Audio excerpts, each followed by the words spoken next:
Hello, everybody, and welcome to the Two Trees podcast. My name is Martin Listener, and I am the official intro man of the Two Trees podcast, specifically for Season 3, which you are elbow deep in Season 3. If you haven't noticed it so far, we have done more episodes now than we have in the future. That isn't... I hope not. Moving on.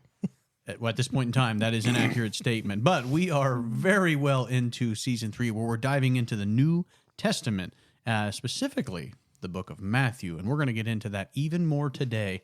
And honestly, John, it'll be a miracle if we get through this one without any flub-ups. Hey-oh. I see what you did there. Yeah, so we're... thank you. We're working on that. But anyway, a little bit about us, if you don't know so far. And if you don't, where have you been? Do you live under a rock? Did you just find us because somebody told you about us? Did you get to our Facebook page and you saw all the fantastic comments and all of the interaction that has been? In fact, I think we had one today. Somebody had posted a comment in our messenger and there was a few people responding to them. Cool. That's so fantastic. Like, just the community that is built around this podcast is like beyond me. This is all the stuff that you like see other people doing, and you're like, man, why can't I do that? And then we're right in the midst of it right now. So love all of you guys. Thank you so much for listening and doing all of this. Go to our Facebook page, and see all the fantastic stuff going on there, or go to thetwotreespodcast.org.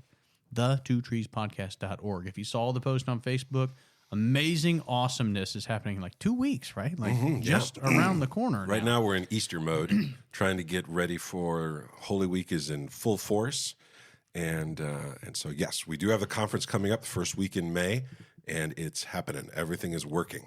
And we are going to have all kinds of stuff, spreadsheets that you, or worksheets that you can work on with people around you. Martin, if only. I was, bowing out to our captain that is on my right here with the spreadsheets and all of that. But anyway, we're going to have worksheets that you guys can work on together. We're going to be interacting with the people that have created these worksheets.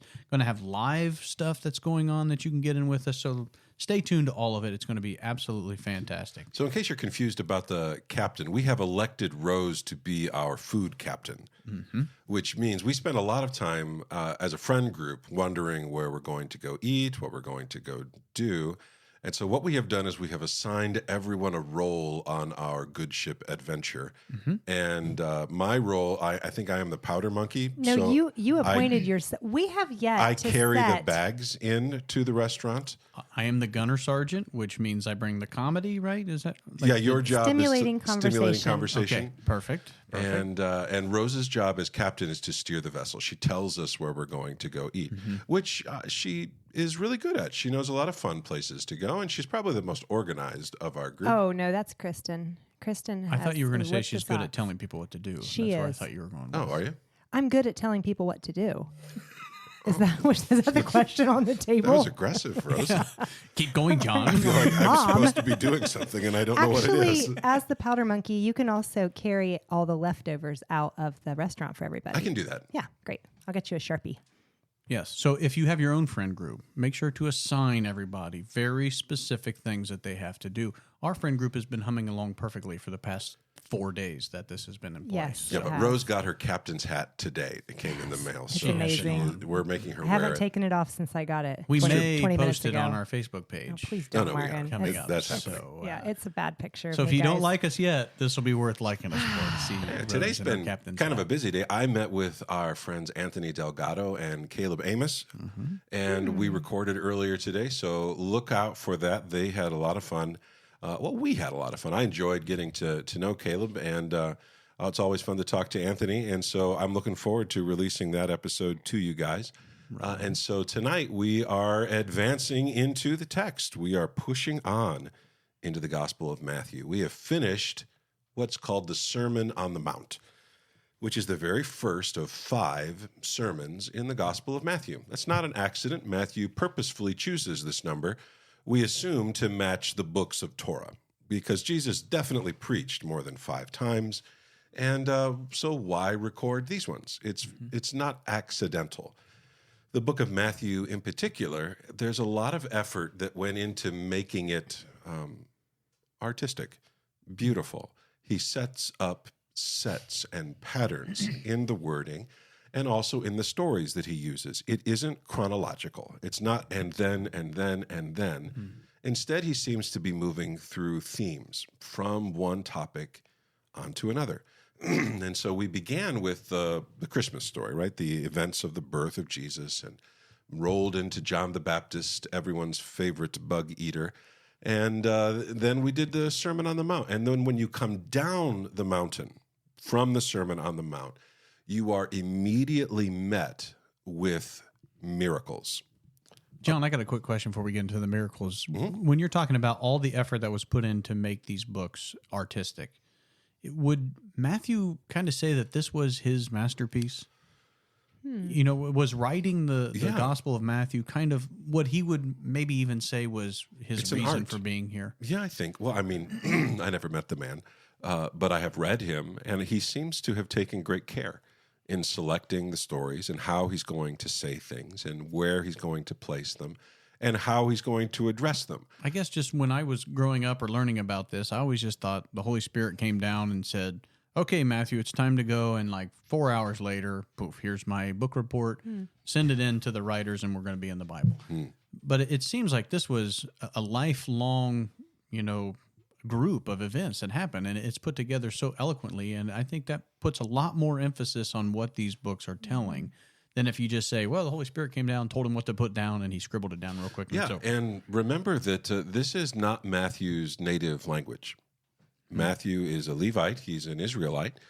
His native language would have been Aramaic. He would have been he would have spoke Greek. It was the language of business of the day. He also would have been pretty familiar, I think, with Latin and some of the other languages that were floating around. And church history tells us that Matthew may have originally been written in Aramaic. And so it's possible that what you're reading here took longer than a weekend to put together, that maybe he wrote his notes down in his original language, and that kind of made the rounds for a while. In the end, we don't know, because we don't need to. What we do have here is a work of Matthew and a work of the Holy Spirit. These two persons joined in will and purpose and voice, giving to all of the church the life of Jesus. Now, the trouble with reading it, though, is that I, as a Western American person, want to pretend that this is an American book or that this is a Western book when it is a Middle Eastern ancient book. And they're not going to emphasize the same things that we are. If you're saying something in the West, you cite all your sources, you build the picture, everybody's names, a little bit of background, maybe some jokes along the way. But this story feels like it's on a mission. It's heading someplace. And it's giving you a lot of details about some things, and then other things you don't get any information about at all. For instance, the characters we're going to meet today, I challenge you to find their names because they're not there. They are called the leper or the centurion. Matthew has taken their name away. And partially, that's not because they didn't have a name. That's an artistic choice on Matthew's part to try to focus your mind and your thoughts not on the person that the miracle happened to, but the person who did the miracle.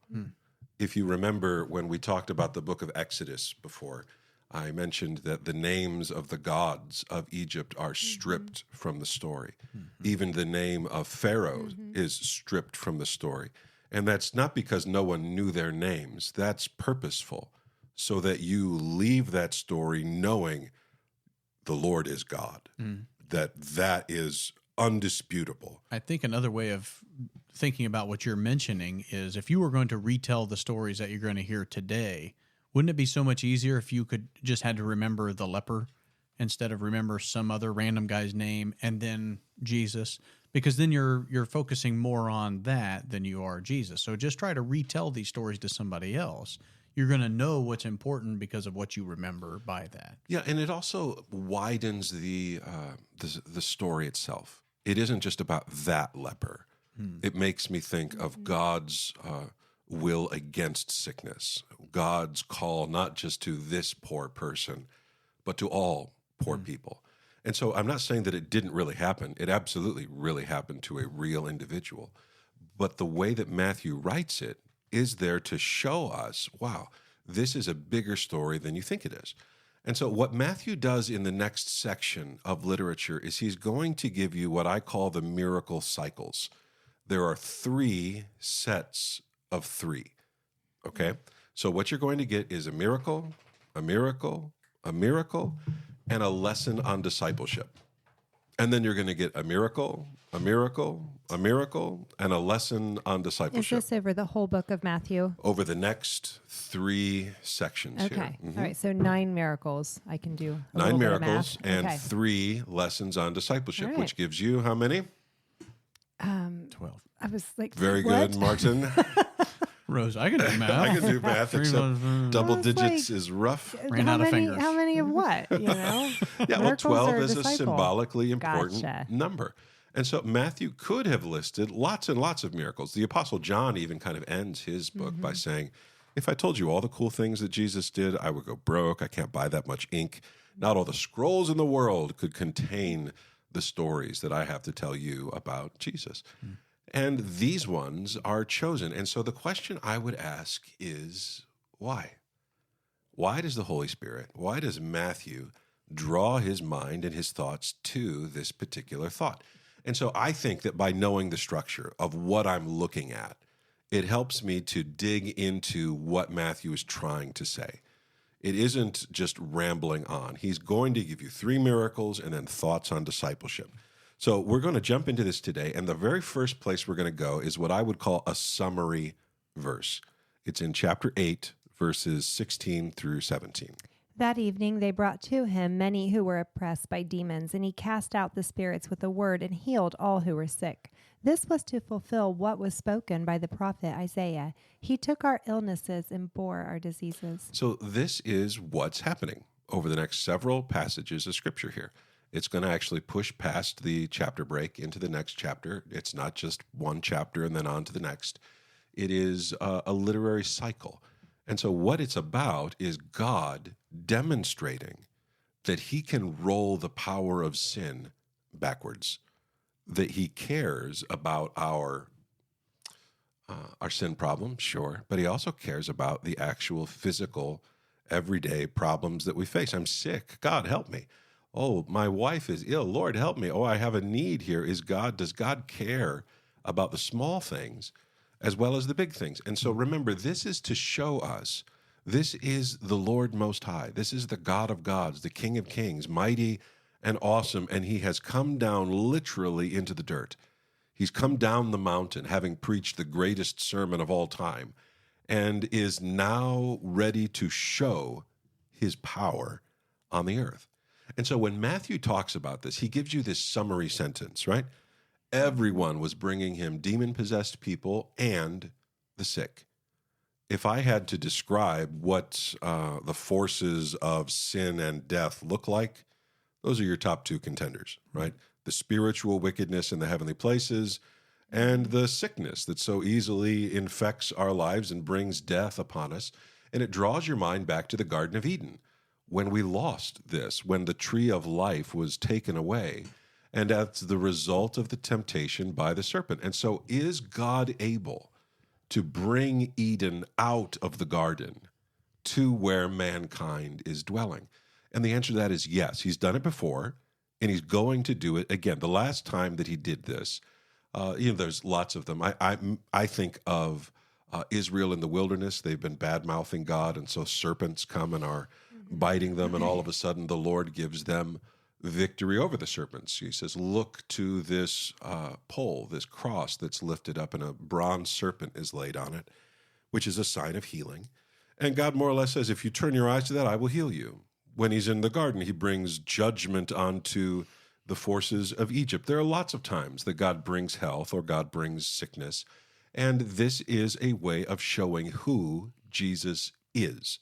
He's not a healer. He is the God of healing. He's not a teacher. He is the Word of God.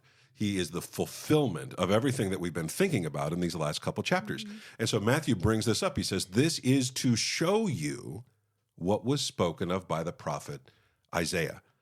He took our illnesses and bore our diseases. Look at Isaiah 53, 4 through 6. That's where Matthew is quoting from. Mm-hmm. Surely he has borne our griefs and carried our sorrows.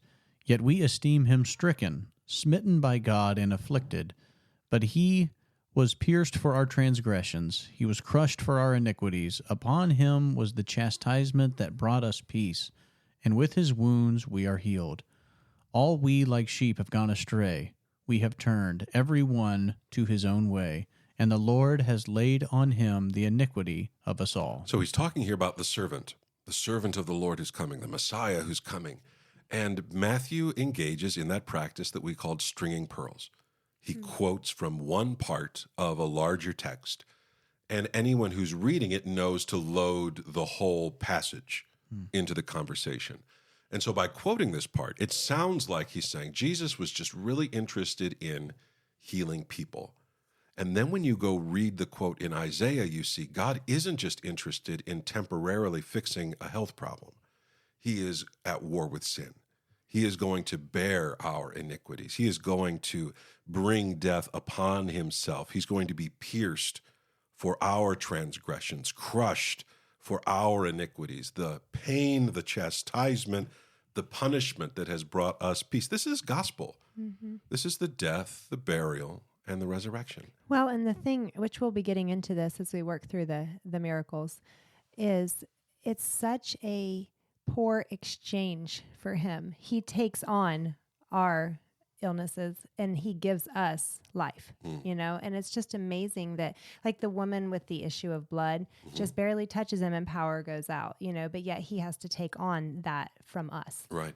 I don't know. It's pretty amazing when you are taking the time to dig in and study and you start seeing those things pop out. I love it. And also, I know this is going to post after resurrection, but I love Isaiah 53 so much, and I've been reading it this week a lot. This verse I was reading this one today. I was making some unleavened bread for a thing that I'm doing tomorrow night, and was looking at, because you have to pierce it, so it doesn't bubble and all that, and it's all striped and everything. And I don't know. I just love this verse so much. I was kind of hoping I'd be the one that got to read it, but I guess, Martin, you should have said honor something. Went to you. No, Wow. I already tell you where to eat your food. I'm not going to tell you what That's verses right. you get to read.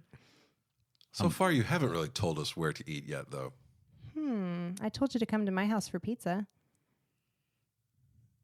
That's true. Martin didn't go. I was in Cleveland. That's a good point. But what I think what I really want to point out here is it's very easy to focus in on one or the other, right? Jesus just came to save us from our sins, so you can die and go to heaven. Or Jesus came to fix all of the sicknesses, and if you're not getting healed, there's something wrong with you and your faith. And I think that misses the bigger picture of what Christ is doing here, and he is flying the flag of the kingdom of heaven. How could people know that this was the Messiah? No one who met Jesus seemed to come away with mild opinions about him. They were wildly in favor of him, or they were wildly offended at him, because he didn't do life normally. Weird things happen around him. Even when he is ultimately condemned and put to death, that cycle seems to have begun when he raised Lazarus from the dead. It wasn't that they didn't know Lazarus was raised from the dead. They said, listen, we got to do something before this gets out of hand. We got to put him to death. The Pharisees weren't saying, well, I'm not sure if this guy really is a prophet or not. They were rebelling against the will and the work of God. And so what you see here, by listing this verse in Isaiah, Matthew is asking the reader, do you know who this is? Do you see who this is?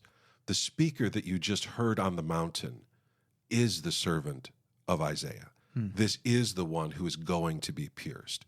And so the reader begins to put things together without having to be told. If this was an American book, we would put in bold, obviously this is God in the flesh, and you would have moments where Jesus stands up on rocks and says, I am God, everyone take note, and remember that I am God. The prophets and the apostles don't do that. They show it. They do tell it sometimes, but usually it's this way. Mm-hmm. They're expressing it in a much fuller way and a much richer way than just stating random truths as you run around. Isn't it so crazy how we do this the same thing? I mean, we were just talking about your sermon with Mary and Martha, and Martha's too busy cleaning the house to realize that the Son of God is sitting in her house. And I know that's a big paraphrase, but it's like, how many times do we get caught cleaning the house, to use that same analogy? And it's like, Jesus is sitting right here. And we're so easy to point out that this is Jesus, like he is God. Matthew shouldn't have to go into such detail, into such arduous process to point out who he is, right? Like we all would say, he is right there, he's doing that. But then in our own personal lives, we do the same. And in different ways, in different fashions, and different whatever. But for some reason, human beings can't really comprehend the fact that God, the creator of the universe, the creator of you and me, is right here wanting to be in relationship with you, and we would much rather implement anything else other than a relationship with him. And I think that's just so crazy that Matthew yet again has to like pound this into your mind. Like, don't you get who this is? Like, he is who he says he is, right. And he is the I am. It's like, and part of this is what you're talking about. It's also cultural. Saying something again emphasizes it. Right. It is like a drum beat. It is like reoccurring rhythm or reoccurring light in a painting or in stained glass. Don't think of Matthew as a newspaper. Think of it as a piece of art that God has inspired and brought. This is true art. It's true. This happened. God is making it a reality. It's not one or the other. And so he doesn't give you one miracle. He doesn't give you two miracles. He gives you three miracles, and then he talks about what it means to be a disciple. And then he does it all over again. And then he does it all over again. And then he moves into the parables. And so what you're seeing here isn't random. It's very highly organized on purpose. And so let's jump into then the overall thoughts. What you're going to see here is Matthew is going to begin. So you can imagine, let's say we were at Matthew's house, right? Matthew, the disciple, has seen the risen Lord, and he feels the Spirit of God is pulling him. Maybe he hears the voice of the Lord himself saying, Matthew, take up your pen and write. And he's like, okay, what do you want to say? Like, you remember all the cool things Jesus did? And everyone's like, oh, yeah, what was your favorite? Maybe they kind of brainstormed a little bit. Which one was most impressive to you, or which one maybe it happened to you? And you're like, well, my favorite one is when I had this problem and he fixed it. But what Matthew does is he moves through in his mind all of the wonderful events that Jesus does. And he has to start somewhere. And he picks a set of three that have something in common. All three of these people are marginalized outsiders to the Jewish religious community. Well, there you just went and told everybody. You're supposed to show them and not tell them. Well, Matthew's going to show them. I'm going to tell them because I'm afraid that they miss it sometimes. And because we have an episode-driven culture. Right? The end of the chapter, it's time to go to bed. I'll stop reading at the end of this chapter. No one ever says, I'll stop reading at the end of this literary movement. Because it does not have the same ring. Yeah, you're just not sure. Our culture is built on this. Matthew's was different. It was a much richer storytelling type of culture. And so he's showing you the very first people that I would have picked if I was writing this is I would start in Cana. With the wedding and the turning the water into wine. That's how I would do it. Would you have done it differently? I am not going to sit here in fan fiction if I wrote the Gospels. I would love to do that, but I probably am never going to be that person. Wow, way to dodge the issue. I did. Yeah. That was good. Aye, Martin? Captain. Martin. Which one would you start with? Obviously, chronological is what makes sense. And it's so interesting that we all would pretty much say that same thing because it's just ingrained in us, and that's what makes sense to us. Like if we were going to go through something, but we know how to pick up the stuff that way. We know how to pick up the subject matter if it's laid out in that form. And not only that, when you watch movies and view other art of today and entertainment, you can see the best one is Hallmark movies. Shout out to everybody that loves the Hallmark movies. But you can tell, even if you're watching, by what time it is, what's going to happen. Something good. Oh, in about 10 minutes, something bad. About 10 more minutes, they're going to be kissing under the mistletoe. Like, you can see by that. This is specifically a Christmas Hallmark movie, I take it. Well, they're pretty much all Christmas Hallmark movies. But anyway, but again, you can pick up on the themes of the movie just because that's what has been ingrained in us through that. And so if we could reorganize our thoughts to be able to think the way that Matthew is thinking, the subject matter would become much more fluent to us, and we would be able to pick up on some of these things. And I think that's why we create our own ideas and rhythm, like daily rhythms of life that seem like we're really working in the favor of God. I think going back to the Martha thing, that's what she's doing. She has a daily rhythm of like, I am really worshiping God by doing this. And we fall victim to that today where it's like, man, God's got to be happy with me. I read 3 chapters, or I did so many good things today that God certainly is going to be happy with me. Instead of, really sitting down and just being in the presence of God, which is what he's wanting. And you can go into a father-son type of idea. It's like, hey, I took the trash out twice today, Dad. Are you twice as happy? It's like, well, you weren't listening to me when I was telling the story from beyond, whatever. So it's a weird analogy, but the idea is there. Being in the presence of the Father relationship versus is much better than taking the trash out. And I like that because it's about community. It's about family. And so what you're seeing here is Matthew is going to take the lead. Partially it is chronological. We are going to hit some of that, but he puts them all together. And so what he's going to get here is Jesus is not interested in only being around the rich and the powerful. He's not interested in only being around the theologically trained and the deep thinkers and big discussions and sermon battles. Instead, what he's doing is he's going out and preaching the kingdom of God, the gospel of God, to the marginalized, to the outcast, to the poor in spirit.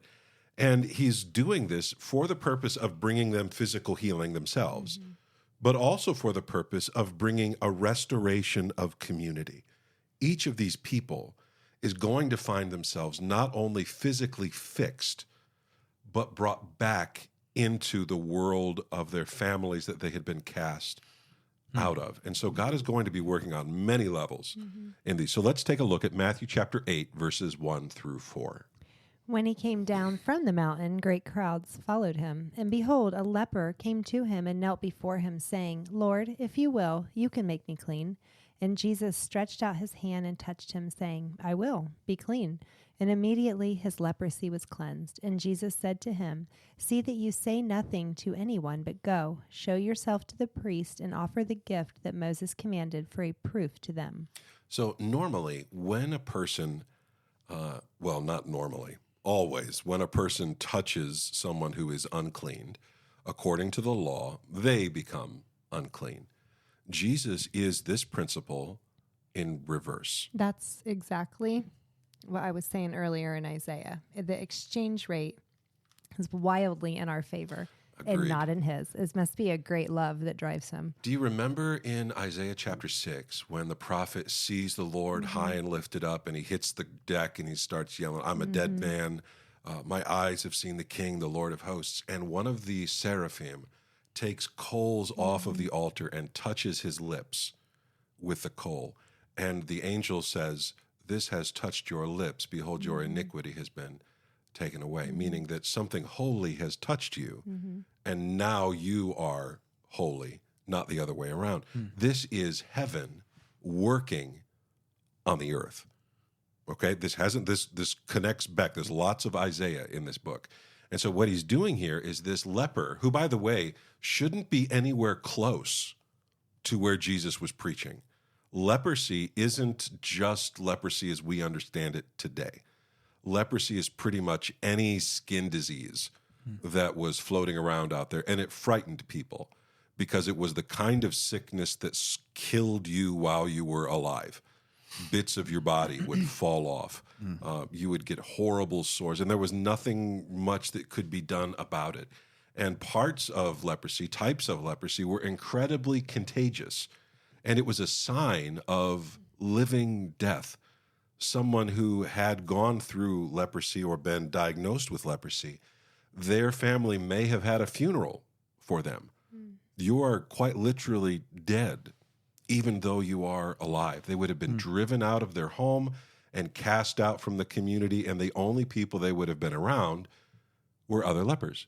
So if a leper is coming close to town, some lepers did this to beg for food or those kinds of things, but you were supposed to yell, unclean, unclean, unclean, so that people had a chance to get away because people were afraid of it. They didn't know how it was spread. I remember when COVID started here, like right before the lockdowns, everyone was on high alert. No one really knew how this was spread or how quick. There was just a lot of unknowns. And there was a lot of people very anxious about these kinds of things. People in the ancient world, I think, felt very similar. There was an unknown terror that gripped them about leprosy. It was a world-ending thing. And so this leper has risked their life to come close to Jesus. There's an act of faith here. And we get this idea. How close does he get to Jesus? Well, close enough to have a conversation. Yeah, having a conversation. He says, hey, behold, a leper come and kneels before him. So they're right there. Lord, if you will, you can make me clean. There's such faith there, such beauty. And Christ doesn't condemn him for risking the health of everybody. He doesn't condemn him because Christ is in control. He knows what's going on. He's going to make sure this is God in the flesh. And he says, you have risked all to come to me. And he heals him. By touching him, he says, I will. And then he says, be clean. And immediately the leprosy was cleansed. And then Jesus does something very weird. Did you catch it in the end there? What was it? Tell nobody, but go show yourself to the priest. What? Why? Doesn't that feel weird? It does seem strange. I mean, every time we've read this, I can't figure out why, and I still don't know why. Say nothing to anyone. I mean, this is not supposed to be a public thing. This is private between him and the man and then the priest. So what was his purpose in telling him that? I think it has to do, and this is my theory, all right? This is not, I can't prove this to you, but I think it fits with the character of Christ and also with the context of this passage. People would have known this man, right? They would have known. We've seen this leper before. Right. People knew that this guy had gotten leprosy, left town. They would have recognized him. And when you saw someone who had leprosy, it was common to throw rocks, to stone them. If this guy had stood up in the middle of the crowd and started saying, hey, guys, I don't have leprosy anymore, there would have been people, I think, who stoned him just to make sure. Well, I mean, we appreciate you being here, but you have leprosy. I know you have leprosy. They're going to drive him away. But the law gives a path for a person with leprosy to re-enter society. They were to go to the priest and show themselves. They would undergo an examination, and the priest would declare them clean, and it would come from the priests, and everyone would believe it because it didn't come from that individual.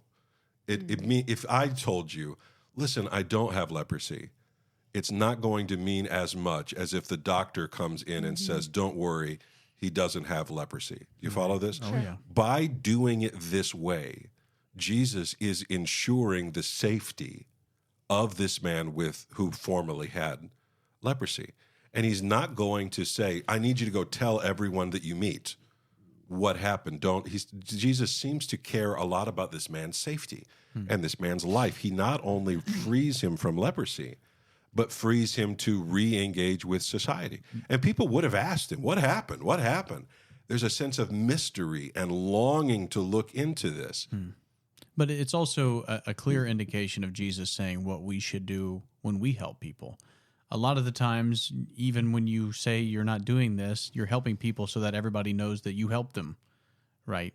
And Jesus is saying it's much more important that this man is safe than that my name is put out there to be the one that did this. And so I think that's just another, representation of what Christ is doing to show us what we should be doing. It's like, I don't need my name shout out from the mountaintops for sponsoring this or for helping this person or for doing this. What I'm most concerned about is the person I'm helping and how to find a way that they are going to be legitimately helped in this situation. And then if later down the road people need to know that it was Jesus that did this, it's going to come out. It's going to be shared the way that it is supposed to be shared, and it's going to be more meaningful to those that it's shared to. And I think that that is just a huge way that we should look about how we are doing our lives.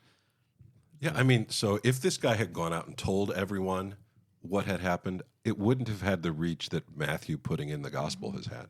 Sure. God had a plan that was different, but it's incredibly more effective. So I want to point out a couple things, though, because I think you touched on something really interesting. This text is very thin on details.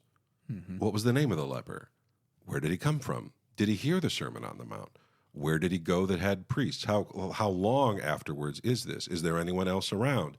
How did he get close enough to Jesus to kneel down? What is Jesus's motive in doing this? None of these things are addressed. Instead, you are given a bare bones, almost fact, on to the next story.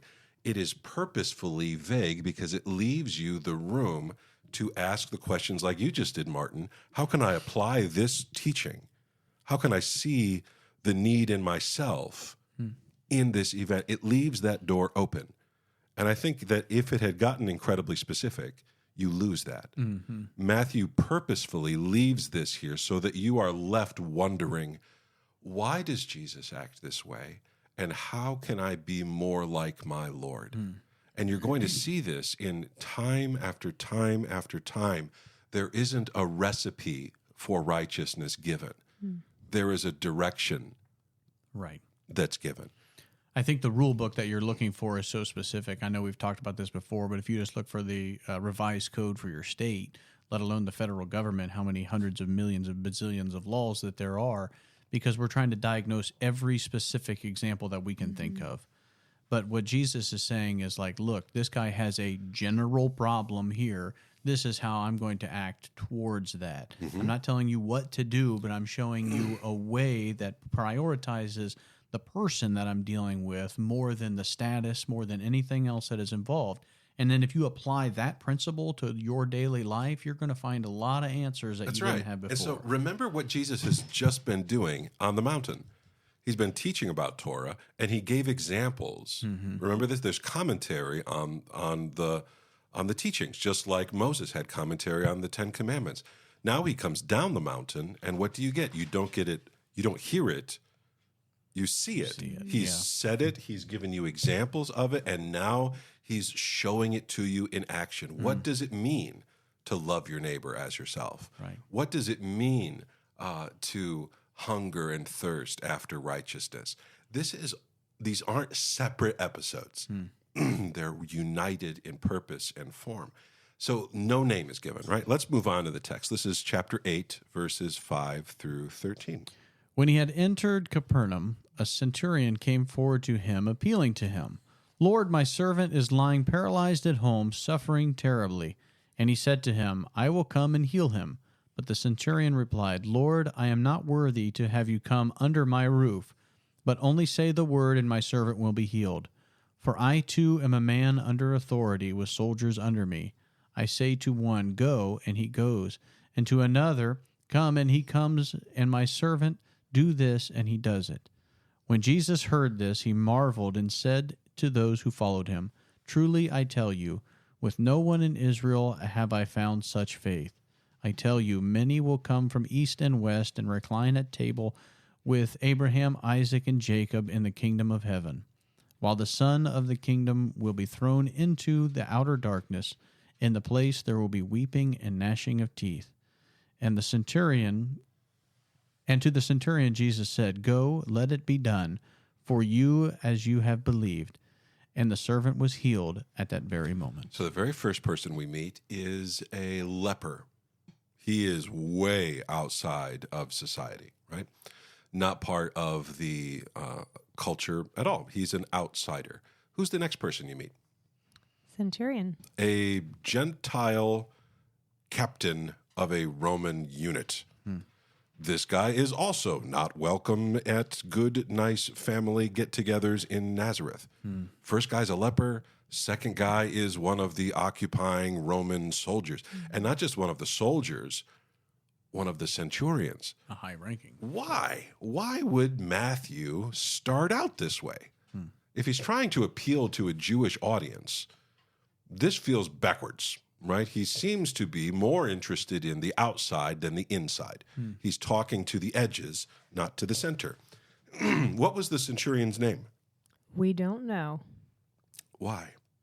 Because Matthew doesn't want to tell us. That's a good because reason. Now we've got the everyman. We've got the instead of everyman specific thing man. going on. Where is he from? We don't know. Yeah, we don't know that either. This is easy. The city. Yeah, there actually is a city very close by that is very, very Roman. It is the most Romanist of the cities along the Sea of Galilee. In particular, we don't know which city he comes from. But if I had to guess, I would say he's probably from Tiberias. It's the most powerful of the Roman cities in the area. It's kind of the Roman capital of the area. It was built by a guy called Herod Antipas. Remember him? About 20 BC, Herod Antipas builds a new city on the shores of the Sea of Galilee, and he names it after the Roman emperor, a guy called Tiberius. The problem is that he built it on top of a graveyard. He thought, this is a perfect spot. Too bad it's on top of all these dead people. And so that immediately, for the Jewish population, was a big no-no. Just like today, like if you heard they were building a house on top of a graveyard, people would have opinions about that, especially people who had relatives who were buried in that graveyard. The graveyard was a place of respect and of mourning, and a place that you went to lay stones in memory of fallen family. It wasn't a place to build a stable. It wasn't a place to put up a shop. It wasn't a place for the living. It was a place for the dead. And so the city kept growing and getting bigger and more powerful, but it was Gentile to its core. None of the Pharisees are going there. No one who was a kosher Jew in Jesus' lifetime willingly went into Tiberias. As a matter of fact, it takes the Jewish community 110 years to figure out how to make the city kosher. Eventually, it's going to become a very important Jewish city. But during the life of Jesus, it's not. Later on, a man called Rabbi Akiva is going to be born there. But during the life of Jesus, it is the Roman city on the Sea of Galilee. The major Roman city is further south, a place called Caesarea Maritima. It was the center of Roman power. It was the place where the temples to Roma, the goddess, were, the temples to Augustus, and it was the pride and joy of Herod the Great. It was a pagan city. We actually have an inscription from a guy called Pilate, who built some cool stuff there in Caesarea Maritima. And so these are the two options, I would say, but neither one of them is the kind of place that Jesus should be visiting.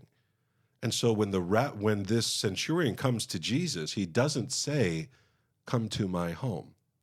He seems to have already thought of a reason to let the rabbi off the hook. Do you see that? You don't need to come to my home, because he's trying to show honor to the rabbi.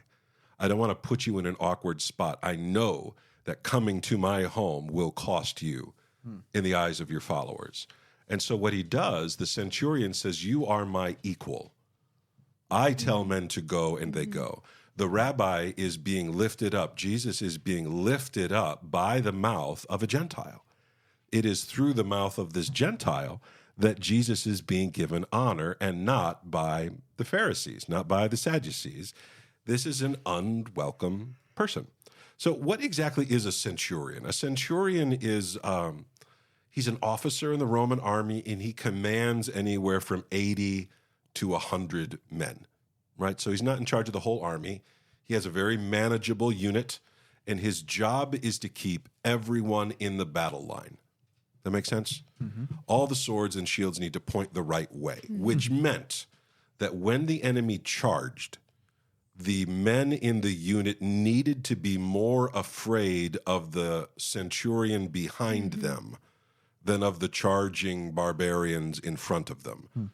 Centurions were not nice people. They were big, loud, aggressive, powerful personalities.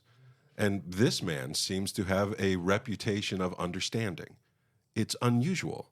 Is this the same centurion in the book of Luke who it says that he loved the Jewish people and maybe had built them something? Yeah, we can get into that. He donates to the synagogue. Okay, or something. And so there's a couple of these. Centurions actually turn out very well in the Gospels. Okay. The other centurion who we find is at the crucifixion of Jesus, who says, hey, this was the Son of God.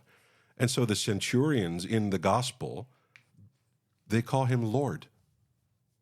Verse 6, it's very clear in 27:54, where the centurion is at the cross. He calls him Lord. Israel was supposed to be a light to the nations, but here we find that the Messiah is being praised from the mouth of our people, the Gentiles. Let's look at this. You're not going to be surprised at this, but it's also from Isaiah. It's Isaiah 43, verses 5 through 6. Take a look. Thus says God the Lord, who created the heavens and stretched them out, who spread out the earth and what comes from it, who gives breath to the people on it and spirit to those who walk in it. I am the Lord. I have called you in righteousness. I will take you by the hand and keep you. I will give you as a covenant for the people, a light for the nations. So Israel was supposed to be a what? A light for the nations. That's what Jesus has done here. He has shined his light so brightly that the centurion has left his city and his unit and come begging for the help of the master. Do you think that it's because he says this in the verses, but because he recognized the authority of Jesus, and that was like his stomping grounds. Like he's a man of authority. He recognizes authority, and that was what bonded him or drew him to him. I think so, yeah. So it's not like a declaration of faith or of putting his, full assurance of salvation in Jesus. He's just going to somebody who can help him. Yes, he doesn't know yet. He doesn't know. He's not heard Jesus' teachings much, but what he does know is this man who is supposed to be lesser than me. He's not a Roman. He's not in the military. I am supposed to be the boss, and this guy is my social inferior. Instead, he comes and he calls him master. That is a humbling, that is shocking from a Roman. And so I don't think you're seeing saving faith here. Right. I think you're seeing the beginning of a relationship. What happens to this man afterwards? The text doesn't say. And it, again, going back to Martin's point, then leaves us, has God ever done amazing things for you? And then what did you do? But at times we wander away, and at times we are faithful. It's part of a much bigger story. It's not just boiled down to this one event. This man is his own person. But also it does kind of show you an interesting thing, because the centurion would have been, someone that did everything by himself or was able to accomplish what he needed to do through his own power and authority. He's met with a problem that he cannot solve himself. This guy is ill and he cannot help it.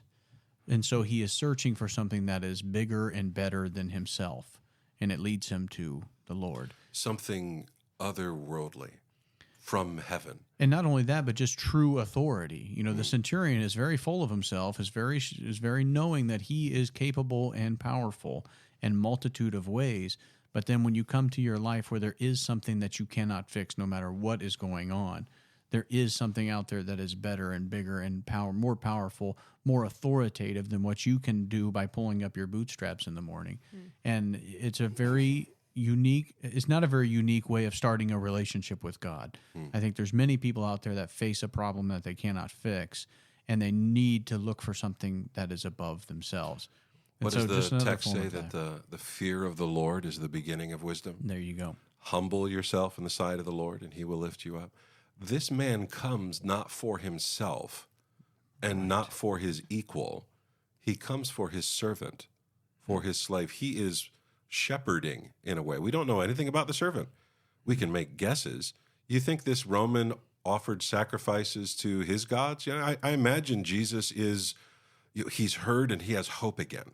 Something can be done. Word of Jesus has spread in every direction. And when this man hears, he leaves where he is and he comes to where Jesus is. he's not called to be a disciple, but this sounds a lot like when he calls Peter and or John and James and says, follow me and I will make you fishers of men. Come to me and I will make you fishers of men. This man came to him. He's longing for the Lord, and he calls him Lord. There's a sense here in which he recognizes in Jesus a light. There is something unique and different from any of the other religions that are floating around me. This is power made manifest. And you can imagine the darkness is ticked off about this. They can't stop it. The fame of Jesus is spreading.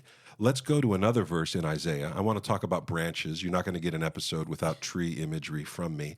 But and John, so we're going to go to Isaiah 11, 2 and 10, right after Martin's question. Isn't it just amazing when you see Jesus perform something like this, that he's asking you to wield the same power that he has, to utilize it for the good of others?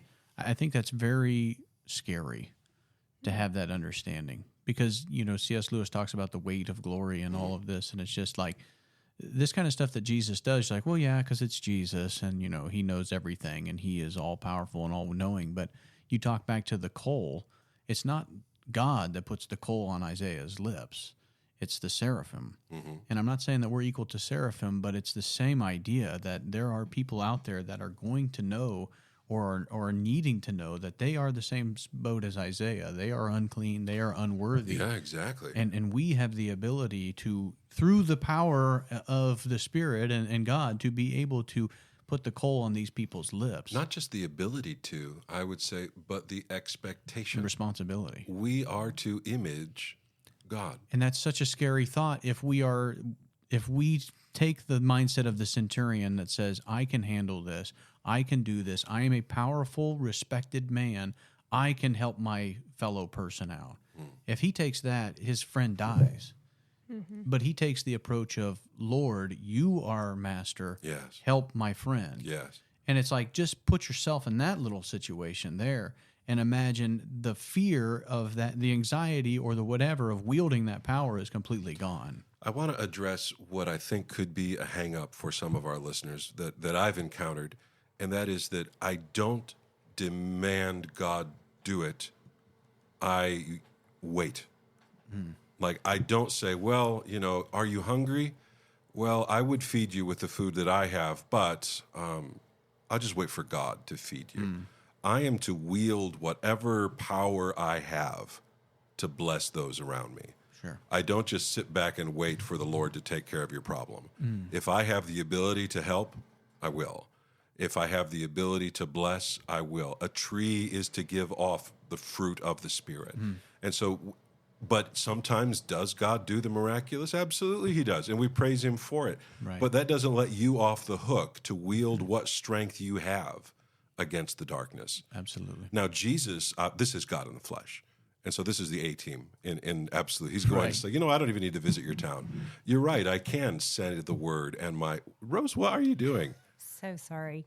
I turned the heater on because my feet are freezing and it's too loud and now I can't turn it off. But if I hold it, it shuts off. There's cords getting pulled everywhere. Martin's holding the dog, is losing it over here. He's got the dog on his lap. Rose is holding the heater up in the air in her captain's hat. I know. Sorry. This is the best episode we've ever cut. I'm trying hard to stay I'm on glad point it's not here. a video. This is pathetic. Sorry, go ahead. Oh, man. So tree imagery, right? Yeah, Yes. now this is the best segue I've ever done. I want to talk to you Nice. about some branches here. Let's go to Isaiah 11. And there's a place in Isaiah 11 where Jesus is described as a branch. Let's look at it. Chapter 11, 1 and 2, and then we'll jump to verse 10. There shall come forth a shoot from the stump of Jesse, and a branch from its roots shall bear fruit. And the Spirit of the Lord shall rest upon him, the Spirit of wisdom and understanding, the Spirit of counsel and might, the Spirit of knowledge and the fear of the Lord. Verse 10.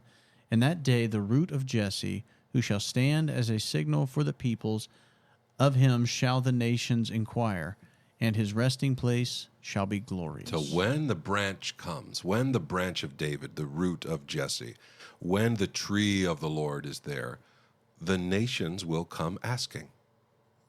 Matthew puts this in here, and he points you to it. He says, go read Isaiah. Go think about the teachings of Isaiah. And I love that Isaiah describes the Messiah as a tree. Jesus is going to do the same thing in places. He's done it already. We're supposed to bear the fruit, it says. Psalm 1 tells us to be like a tree planted by still waters. The book of Proverbs tells us that wisdom is a tree of life. And we're very used to thinking of Jesus as a tree of life. Can I ask a question that seems so obvious? Sure. All right, great. I'll give you an easy one. This seems to be saying, and I've wondered this before, but I never did my due diligence and looked it up, that this is both a root and a branch. He's the whole thing. So Jesus the beginning before and the end. Jesus after. Mm-hmm. Okay. I mean, I can handle that. The hidden and the seen. Mm-hmm. The bottom and the top, the Alpha and the Omega, the beginning and the end. All of this is wrapped up in this word. These verses and here. You're supposed to then think of the tree of life that we left way back in Genesis. But Genesis also had another tree. There are two trees in that story. One that is the tree of the knowledge of good and evil. And Isaiah is going to talk about that tree as well. But there, it stops being a tree, just like the tree of life here in Isaiah 11 is referring to Jesus. There is another character who is raised up in opposition to the Lord. Let's look at Isaiah 14, verse 19. But you are cast out away from your grace. From your grave. It slipped. Like a loathed branch. Like a what? A loathed branch. A hated branch. This is describing Satan. It's describing the king of Babylon, and there's this weird, is he talking to a human or to this angel figure? And it seems to be both. But when it describes him, it calls him a cursed tree. The I wills of Satan are here, the king of Babylon. There is this moment again of contrast. Jesus is going to succeed where everyone else has failed, where the power of darkness has brought us to death. The tree of life is going to bring us to life. Paul is going to use this later when talking about Adam. So in Adam, all men died. So in Christ, all men will live. Jesus is going to go so far as to say, when I am lifted up, I will draw all men unto myself. You can't get away from the Jesus question. And so we've looked at these guys. There's the centurion, there's the Roman, all of these people that are there, the leper. I want to jump down because we're running low on time, and I want to talk about this ending here, the cost of following Jesus. Because after each of these cycles, you're going to find a discussion on discipleship. So let's jump to verse 18 of chapter 8. Now when Jesus saw a crowd around him, he gave orders to go over to the other side. And a scribe came up and said to him, Teacher, I will follow you wherever you go. And Jesus said to him, Foxes have holes and birds of the air have nests, but the Son of Man has nowhere to lay his head. Another of the disciples said to him, Lord, let me first go and bury my father. And Jesus said to him, Follow me and leave the dead to bury their dead. Does this feel abrasive to you? A little bit. It's fast. Like, was this the same moment? Is this the same section? Why is Jesus wanting to sail to the other side of the sea? We're going to get to that in our next episode. But Jesus' answer to this, if I as a pastor have someone come up to me and they say, Pastor, I've been praying about this. I want to go into full-time Christian service. I want to be a pastor. I don't look at them and typically say, so you want to be homeless? Do you often make terrible financial decisions? Like, Jesus is not just being dismissive here. This is harsh wording that he's going to say to him. He says the foxes have holes. Foxes are unclean animals. They're creatures of the night. Birds, they have nests. But the Son of Man has no place to what? Lay his head. Interestingly, if you keep reading, the very next section has Jesus laying his head down in a boat in a storm. But Jesus is drawing attention to what following him would actually mean.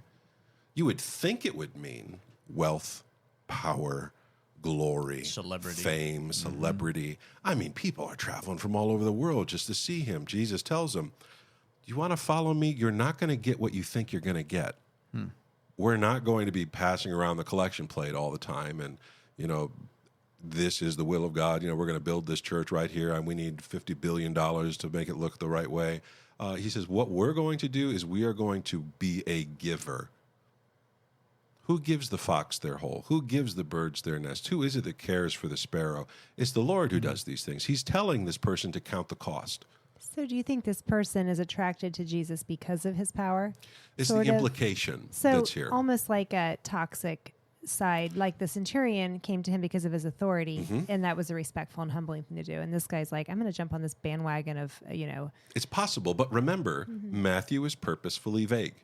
There is obviously a real background to this, but the Gospels don't tell it to you. And so you can look at this perspective through both lenses.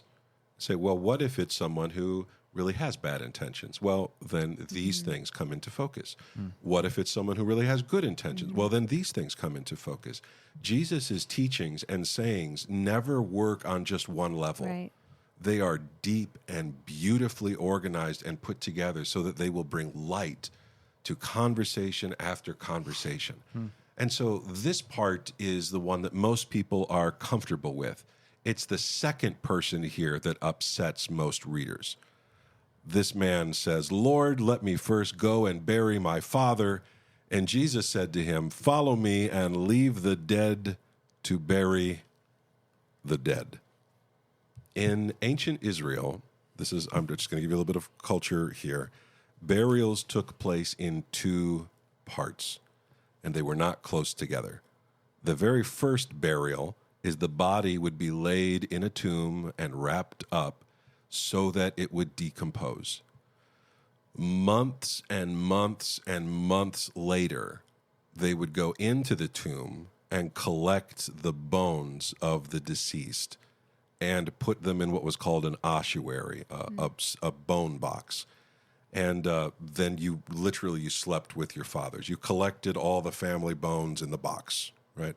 Everyone went in here. But you also needed that grave for the next dead relative. So you didn't leave them in the grave. You went back into the grave as soon as the next person died. And so burials were taking place in two parts. And so this man saying, let me bury my father, I think is referring to this second part. He's saying, my father has died, but I can't follow you right now. I've just come into a great deal of money, and I have some important things to do, but I don't want to burn my bridges. Let me get back to you, Jesus, about this. And Jesus more or less says, once you're dead, you don't really need to be put in a pretty box. I mean, that may make you feel better. It may make the society around you feel better, but who needs the dead is the dead. The living are in need. Follow me. Come back and do this at the right time. Instead of following Jesus, he seems to say, my life is about the death. And Jesus is saying, wouldn't it be greater to honor your father to come and follow the God that made you?